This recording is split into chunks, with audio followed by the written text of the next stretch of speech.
विद्यालय में बहुत दिनों से खेल दिवस की तैयारियां चल रही हैं। छात्रों ने मिलकर सारे मैदान की सफाई की।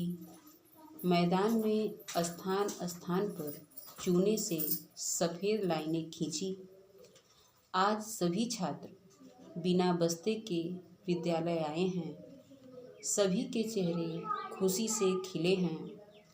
आज खेल दिवस है। आज पूरे दिन खेल ही होंगे। हेडमास्टर ने माइक पर खेल आरंभ होने की सूचना दी। खेल अध्यापिका ने सीटी बजाई। मेढक दौड़ शुरू होने वाली थी। इस दौड़ में भाग लेने वाले छात्र आगे आ गए। छात्रों को मेढक की तरह बैठकर कूदते हुए दौड़ लगानी थी। जब सभी तैयार हो गए तो खेल अध्यापिका ने दौड़ शुरू करने का संकेत दिया। छात्र कूद कूद कर दौड़ने लगे। पतली दुबली अरुणा सभी छात्रों से आगे थी। गोलू दौड़ते दौड़ते लुढ़क गया तथा खड़ा होकर जोर जोर से हंसने लगा। अब बारी थी लंगड़ी दौड़ की। बच्चों को एक ही पैर से दौड़ लगानी थी। दौड़ने वाले सभी छात्र पंक्ति बनाकर खड़े हो गए। खेल अध्यापिका ने सीटी बजाई। दौड़ शुरू हुई। कुछ दूर पहुंचने पर ही रवीना ने अपना दूसरा पैर भी पृथ्वी पर रख दिया। वह दौड़ से बाहर कर दी गई। रजनीश तीव्र गति से दौड़ रहा था। वह सभी छात्रों से आगे निकल गया। इसके बाद गेंद को दूर फेंकने का खेल भी खेला गया। बारी बारी से गोल घेरे में खड़े होकर छात्र गेंद को फेंकते। अध्यापिका देख रही थी कि कौन सा छात्र गेंद को ज़्यादा दूर फेंकता है। जब रहमान की बारी आई तो उसने अपनी पूरी ताकत लगाकर गेंद को फेंका। गेंद सड़क पर जा रहे एक ट्रक की छत पर जा गिरी। वह गेंद उस ट्रक में ही चली गई। छात्र रहमान का यह कमाल देखकर बहुत खुश हुए और जोर जोर से तालियां बजाने लगे। इसके बाद बोरा दौड़ होनी थी। दौड़ में दौड़ने वाले बच्चे अपने अपने हाथों में बोरा लिए हुए तैयार खड़े थे। खेल अध्यापिका ने बारी बारी से बच्चों को अपने पास बुलाया और उनको बोरा पहनाकर बोरे के दोनों कोने उन्हें पकड़ा दिए। गौरव भी बोरा लिए हुए खड़ा था। यह देखकर सभी छात्र हैरान थे कि हमेशा पढ़ाई में ही रुचि रखने वाला गौरव भी आज खेल के मैदान में खड़ा था। जैसे ही दौड़ शुरू हुई, बोरे पहने हुए छात्र उछलते कूदते हुए आगे बढ़े। भागते भागते राघव अचानक गिर पड़ा। उसने उठने की बहुत कोशिश की, लेकिन वह उठ न सका।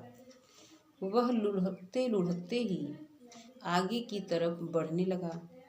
दौड़ देखने वाले छात्र हंस हंस कर तालियां बजाने लगे। अब बारी आई सेब दौड़ की। इस दौड़ में भाग लेने वाले छात्रों के हाथ पीछे बांध दिए गए। सामने कुछ ऊंचाई पर सेब की फांकें रस्सी द्वारा बांधकर लटकाई गई थी। सीटी बजते ही बच्चों को दौड़कर सेब की फांकों तक पहुंचना था।